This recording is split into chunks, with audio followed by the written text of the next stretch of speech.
श्रावण मास भगवान शिव की आराधना का पवित्र समय माना जाता है, जिसके चलते इस मौके पर सूरत में एक भव्य आयोजन किया गया। सूरत के लाड़वी गांव में जेजे ग्रुप द्वारा श्रावण मास में 5,55,555 पार्थिव शिवलिंग बनाने और उनकी पूजा अर्चना करने का संकल्प लिया गया है। इस आयोजन का मुख्य उद्देश्य लोगों को आधुनिक जीवन की व्यस्तता से थोड़ा समय निकालकर भगवान से जुड़ने का अवसर देना है।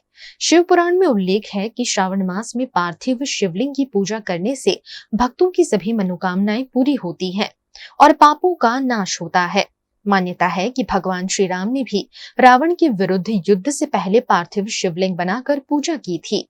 यह आयोजन 27 जुलाई से शुरू होकर 23 अगस्त तक चल रहा है। वलथाड़ा कैनाल रोड स्थित जेजे फार्म में विशाल डोम बनाया गया है, जहां भक्त मिलकर श्रद्धापूर्वक मिट्टी के शिवलिंग तैयार करते हैं।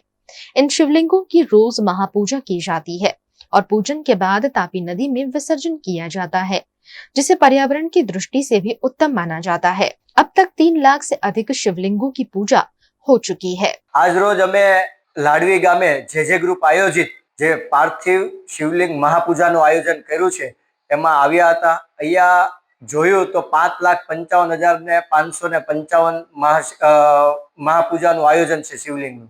એમાં અંદર પ્રવેશતા જ 12 જ્યોતિર્લિંગના દર્શન થયા, સાથે દરેક વ્યાસપીઠ છે અને અહીંયા આવતા એવું લાગ્યું કે આજે જ અમારા 4 ધામના દર્શન થઈ ગયા છે। દરેકે દરેક જ્યોતિર્લિંગના પણ દર્શન થઈ ગયા છે।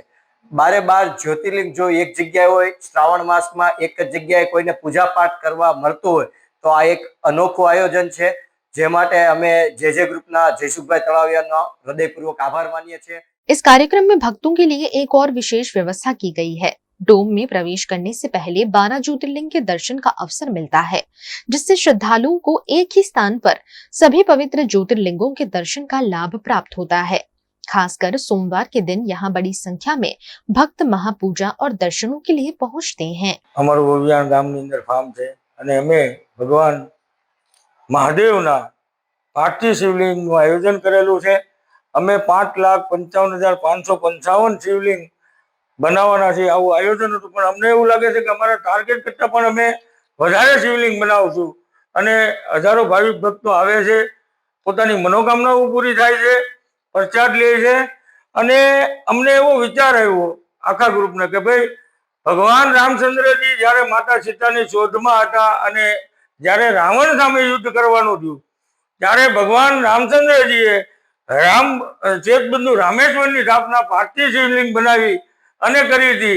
અને ભગવાન અને બધા જે ભગવાનના સાથે હનુમાનજી મહારાજ હતા, સુગ્રીવ હતા, વાલી હતા, બધાની મનોકામના પાર્થિવ શિવલિંગથી સંપૂર્ણ થઈ છે। એટલા માટે અમને બી એવું થયું કે અમે પાર્થિવ શિવલિંગનું આયોજન કરીએ અને આખા ગ્રુપે મળી અને જે ગ્રુપે અમારે પાર્થિવ શિવલિંગનું આયોજન કર્યું।